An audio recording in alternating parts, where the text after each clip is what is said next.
I think Metaphor ReFantazio has a decent chance to be at least my Game of the Year for 2024. Let's talk about it. What is Metaphor ReFantazio? Where's this game coming from? And why do I have such high expectations for it? Well, one of my favorite video game series of all time is Persona, a game that blends tactical, turn-based dungeon crawling RPG goodness alongside a social simulator. Two seemingly contradictory genres, but blended in such a way to create a captivating and fully engaging whole that is highly stylized, paired with amazing enemy designs as well as story. I love Persona a lot, if you can't tell from looking at the channel. And Atlus, the creators of Persona, are making a new IP called Metaphor ReFantazio that is set to come out on October 11th of 2024. Now, while it is a new IP, judging from the recent... what even was this showcase called? Okay, it was just called a showcase, go figure. Metaphor ReFantazio borrows a lot of aspects from Atlus's other series, Shin Megami Tensei and Persona, but retools them in such a way to breed a new sense of uniqueness and individuality for Metaphor ReFantazio, to make it, at least from what we've seen so far, resemble an Atlus game while also treading new ground. I love Persona, however, it does have an extremely set-in-stone formula. Set in a high school, juggling the complexities of a social life in a Japanese high school, studying for exams, working part-time jobs, etc., with trying to defeat God. While each game does manage to have its own sense of uniqueness to it, at the end of the day, you do kind of feel like you're playing through, okay, we're gonna go through another high school, okay, here we go. However, with Metaphor ReFantazio, the setting and overall tone of the game is so starkly different that I think it is a welcome breath of fresh air. However, at the end of the day, it clearly takes a lot of design inspirations from Persona, but retools them and recontextualizes them into a way that feels refreshing. The time mechanics that Persona is known for, the scheduling. Who do I hang out with? What activity do I do to progress my own stats at the cost of a time segment on, well, the calendar? Maybe I make a Gundam in my room, or I work a part-time job, or I hang out with one of my classmates or team members. Maybe I make coffee or curry or whatever. These things take up time, and you can't do everything all at once. You have to schedule what you want to do, what you want to prioritize, and it helps breed a sense of individuality and uniqueness into your playthrough. So what Metaphor ReFantazio does is have you do these activities even on the road or while traveling, and they take up time. They showed in the showcase, hey, you can take a bath, which will, I believe, increase your magic skill or whatever. Pretty much it relaxes you, and you gain a buff from that. Or you can probably choose to do something else on the road or in the journey or at the camp. Hang out with various NPCs and develop and flesh out your relationship with them to unlock new, well, kind of personas that you can utilize in battle. Again, a lot of these design features clearly resemble what came before in Shin Megami Tensei and Persona, but they're retooled. And I think what this will enable Metaphor ReFantazio to do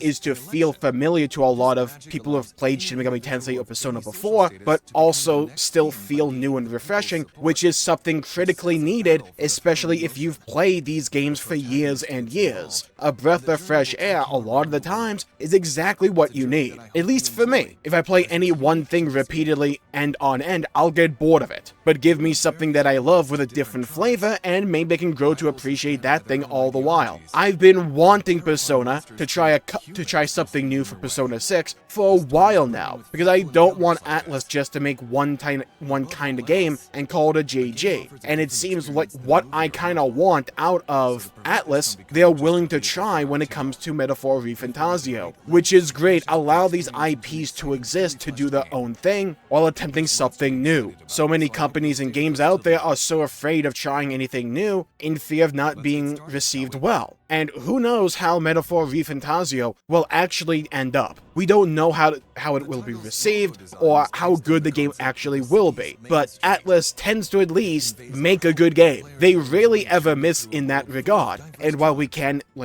critique their business practices every now and then, which I do, like for the whole episode I guess DLC fiasco for Persona 3 Reload, at the end of the day, I still think Persona 3 Reload is a great game. So when you have this group of developers who have a track record of putting out amazing games after amazing games, wanting to try something new and say, okay, here's a new IP, here's something that should feel familiar yet different all the same, I'm more than willing to be optimistic and open to it because they haven't given me much of a reason to be pessimistic in regards to it. The art feels fresh and new, it feels unique and interesting, and while I wasn't sure how I would feel about the overall art style, and I don't know what to call it, is it cel-shaded graphics? It's something adjacent to that at least. I wasn't sure how I would feel about that from my initial impressions of the trailers of Metaphor ReFantazio, but the more and more I see of the world, of the monster designs, of the cutscenes and all that, the more it just comes together and looks super interesting to me, and makes me want to dive into the world and just explore it. It kind of looks, and I may be way off the money here, don't get me wrong, I'm not saying like this is a fact or something, I'm just saying this is my impressions.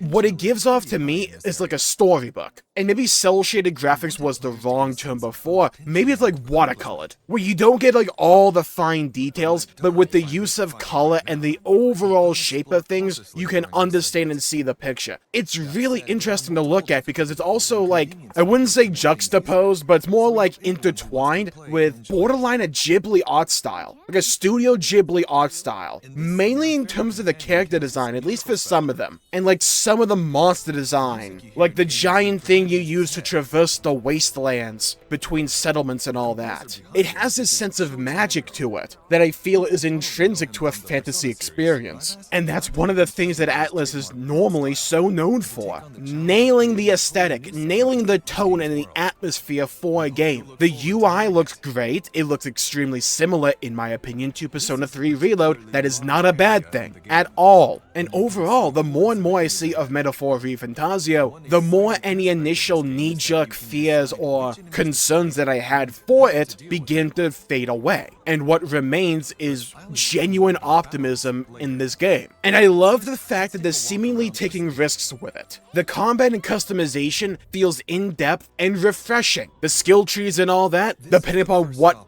is actually in those skill trees, has so much potential for interesting playstyles or follow-up playthroughs. But alongside that, the risks they are taking in the combat system are so welcome in my opinion. One of my biggest issues with turn-based games since time immemorial is whenever you end up fighting really weak enemies, it's just a time sink. There's no threat, there's no stakes, it's simply you having to go through the motions of watching all the animations go off, for the enemies to get one shot eventually, and for you to move on. It's a waste of time. So what do they do in Metaphor ReFantazio? Well, they introduce a real-time combat system alongside the core component of the turn-based combat loop. So before you go into the turn-based combat, you have rudimentary combos and dodging for real-time action combat, and maybe you just end up killing the monster in that phase, in which case you don't transition into turn-based combat. Congratulations, you cleared the world of the weaker monsters that you don't have to care about, that aren't going to be a waste of time, but can still feel mechanically satisfying to overcome. But if an enemy comes along that's a bit tougher or on your level, then you may not end up killing them in the real-time combat, transition into the turn-based combat, but if you hit them enough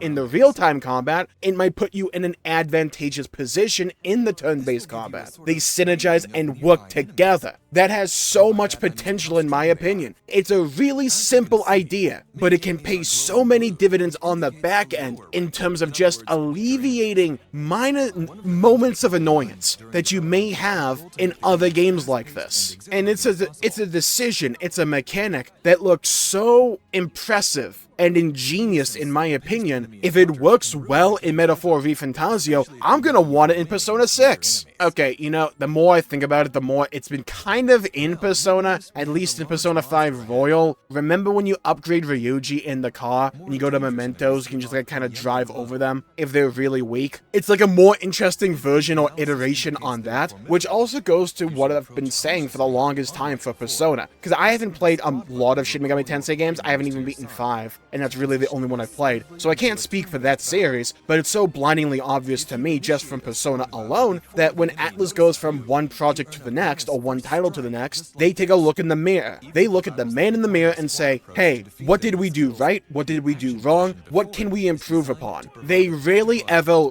rest on their laurels. And when they go from one game to the next, they make an active decision to try and better themselves, to try and make the game more engrossing and engaging, going from one game to the next. Persona 3 back in the day, Tartarus, maybe not too many people like that infinite scaling kind of dungeon. It's not infinite, but you know what I mean. That's supposed to feel like that at least. Okay, well let's put in dungeons in Persona 4 of a similar floor layout, but give you more aesthetics and more variety, have them more confined and compact. Okay, well that was cool in P4, but what about in P5? We make these dungeons themselves more interesting mechanically and layout-wise, so they're not just a bunch of corridors like glued together, but we can still have that gameplay in Mementos. But let's go to Royal now. Well, Mementos kind of sucked. How do we make it better? Let's add some rudimentary progression there and allow the player to choose what stat they want to increase in Mementos. Do you want to gain more XP, items, or whatever? Well, let's do Reload now. We're going back to P3, so we're going to use Tartarus again,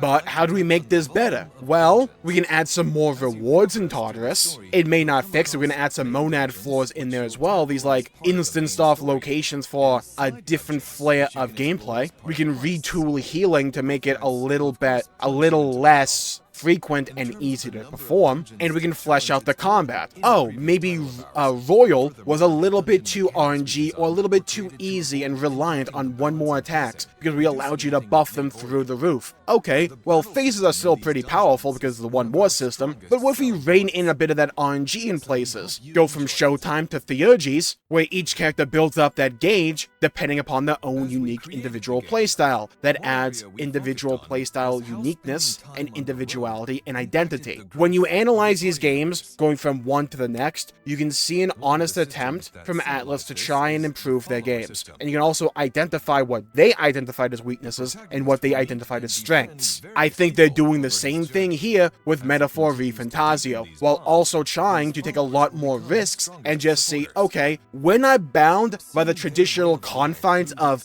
what is a Shin Megami Tensei game, or what is a Persona game. We can break those restrictions and retool these mechanics to make them feel different or execute them in a different way. Oh, okay, we're not just gonna hang out in one location. We can have the player bring the party to different regions and different locations. That can take time by itself, but also during those movements of travel, what can the player do there? What activities will you prioritize? What characters will you interact with and flesh out those relationships? What archetypes, essentially personas in this game, will you utilize in the party, etc, etc, etc, reusing similar mechanics but retooled in a new way. And because of all these ideas, it's given me a massive amount of optimism for Metaphor ReFantazio, because it's retooling all these mechanics that I love and cherish from Persona, but trying something new here. And it looks refreshing, it looks interesting and cool and enjoyable, almost as if it's leaning even more into RPG mechanics, and I have so much optimism in regards to that. I don't know how the story will be, how it will be received, or how I will like it. We don't know, because it's not out yet. But it's Atlus. They tend to tell a pretty dang good story. And if Metaphor is able to nail all these aspects, to take inspiration from all these mechanics that I love from Persona, and do them in a new way, but make them work as well, alongside telling an amazing story, and the soundtrack sounds amazing!